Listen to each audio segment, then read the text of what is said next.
Magandang araw sa inyong lahat. Welcome sa Sharing Experiences channel kung saan nagbabahagi ako ng experiences ko para mas mapagaan tayo sa pag-aaral ng German. Ngayon naman ang pag-uusapan natin is paano ba ako nag-aral ng German? At mas prefer ko na mag-aral mag-isa. Yung iba naman gusto may kasama. So ano ba yung mga reasons ko bakit gusto ko mag-isa ko na pinag-aaralan yung German language? Is dahil hawak ko yung oras ko.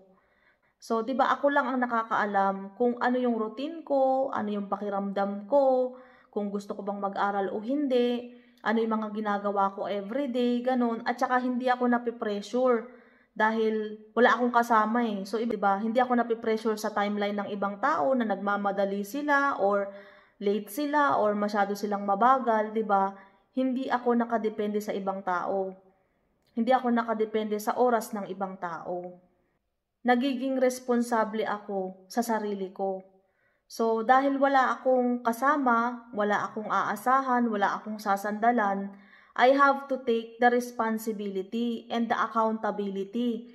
Ibig sabihin, pag pumalpak ako, pag nagkamali ako, pag nagkaroon ng problema, wala akong ibang tao na ituturo. Wala akong sisisihin na ibang tao. Hindi ako dapat magalit, magtampo, o magturo dahil wala akong kasama.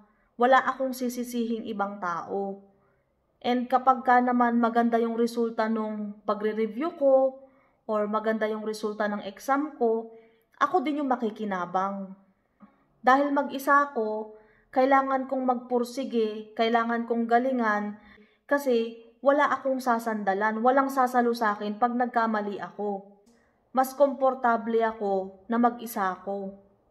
Alam ko kasama ko si Lord, siya yung guide ko, siya yung mentor ko, siya yung coach ko. Hindi naman ibibigay ni Lord yung blessing na yon kung hindi niya ako sasamahan. So alam ko na kasama ko siya. Alam ko na ginagabayan niya ako along the way. And to get through it, ibinigay ni Lord yung blessing and alam ko sinasamahan niya ako. Ibinigay ni Lord yung blessing and alam ko na hindi niya ako pababayaan. Alam ko na sasamahan niya ako to get through it. Si Lord lang ang pinaka-loyal. Siya yung kasama mo sa simula, sasamahan ka niya along the way, and hanggang sa dulo kasama mo pa rin siya. And is hindi ako naiimpluwensyahan. So, nagagawa ko yung gusto ko sa paraan na gusto ko, sa oras na gusto ko. Tandaan natin na yung mga nakakasama natin sa paligid natin, nakakaapekto sila sa atin. So ako meron akong personal goal at gusto ko makuha ko yung goal ko na yon sa paraan or sa ways na alam ko at kaya ko. Isa pa is iniiwasan ko din yung disappointments. Yung tipong pag meron kang kasama at meron kayong usapan, kapag hindi sila sumunod dun sa usapan na yon, 'di ba? Parang iniwan ka sa ere, pinaasa ka, 'di ba? Nasayang yung oras mo, nasayang yung pagod mo, nasayang yung effort mo. So yun yung iniiwasan ko, yung disappointments. Kaya mas gusto ko mag-aral mag-isa. Sinubukan ko din na sumama sa isang grupo or bumuo ng isang grupo, pero napansin ko na parang hindi talaga siya okay kasi limited lang yung mga knowledge namin. Hindi ko pa alam or hindi namin alam kung tama ba yung sinishare namin dun sa table o hindi.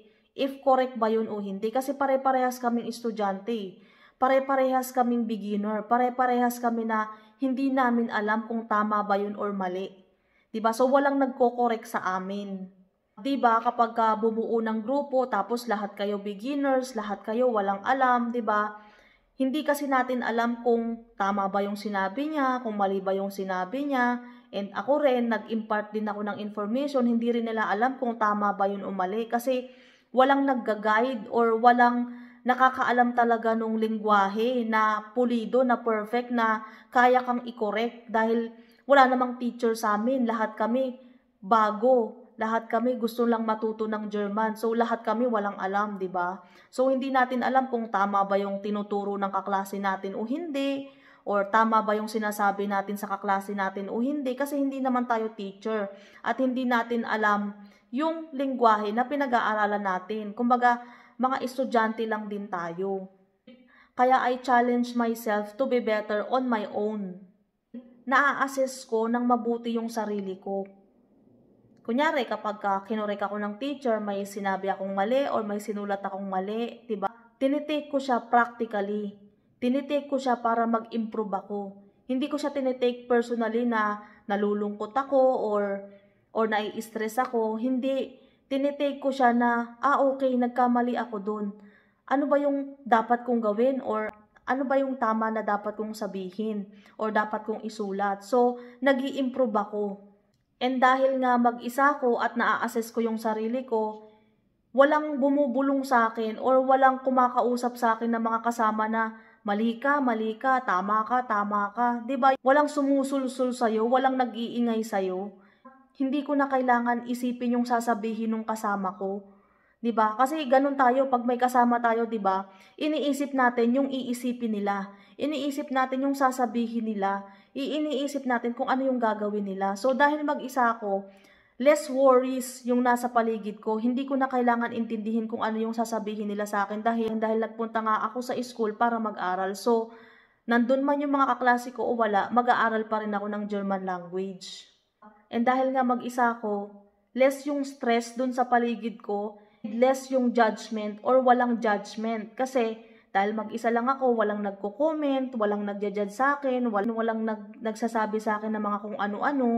Kasi minsan, hindi naman nakaka-stress yung German language eh. Ang nakaka-stress yung mga tao dun sa paligid mo na nagbibigay ng opinion, nagbibigay ng judgment, dun ka nai-stress. Tapos, ang nagbibigay pa ng mga opinion, ng mga judgment, yung hindi rin marunong kagaya mo. 'Di ba? So, parang hindi ko matanggap 'yun na hindi ka marunong pero kung makapagsalita ka sa akin, kala mo ang galing-galing mo. So, ang tinitake ko lang na correction pag kinokorek ako ng teacher. Kasi yung teacher is merong authority na i-guide tayo, na turuan tayo, na i-correct tayo dahil mas alam nila yung ginagawa nila. Dahil alam nila yung sinasabi nila. And trabaho talaga nila yun. So, mas katanggap-tanggap sa akin kapag kinokorek ako ng teacher kaysa kinokorek ako ng kapwa ko estudyante. Kasi hindi ko naman alam kung tama o mali yung sinasabi ng kapwa ko estudyante. Less ang distraction. So, maraming distraction sa paligid natin. Hindi lang tao, kundi cellphone, Facebook, pagkain, games, kung ano-ano pa. Pero dahil mag-isa lang ako, hindi ako distracted dun sa mga taong kasama ko.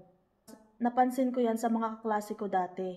Dahil grupo sila, kain sila ng kain, kwentuhan sila ng kwentuhan, nagpapakasaya sila, palagi silang magkakasama, namamasyal sila, nagbabanding sila, minsan hindi sila nakikinig dun sa teacher, busy sila sa pakikipagchismisan sa mga personal nilang buhay, or palagi silang nagpapakasaya, palagi silang namamasyal, palagi silang gumagala kung saan-saan, palagi silang nasa SM.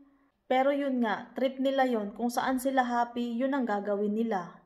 Pero hindi naman yun ang main goal kung bakit tayo nasa school, kung bakit nag-aaral tayo ng German language. Yung tipong mag-aaya, group study daw, pero mas marami yung laro, kwentuhan, bonding, kainan, tawanan, kwentuhan, kaysa dun sa mismong study. Alam natin kung ano ang totoong nangyayari kapag sinabing group study or group project. Mas marami yung kung ano-anong inaatupag kaysa mag-aral talaga or gawin yung project.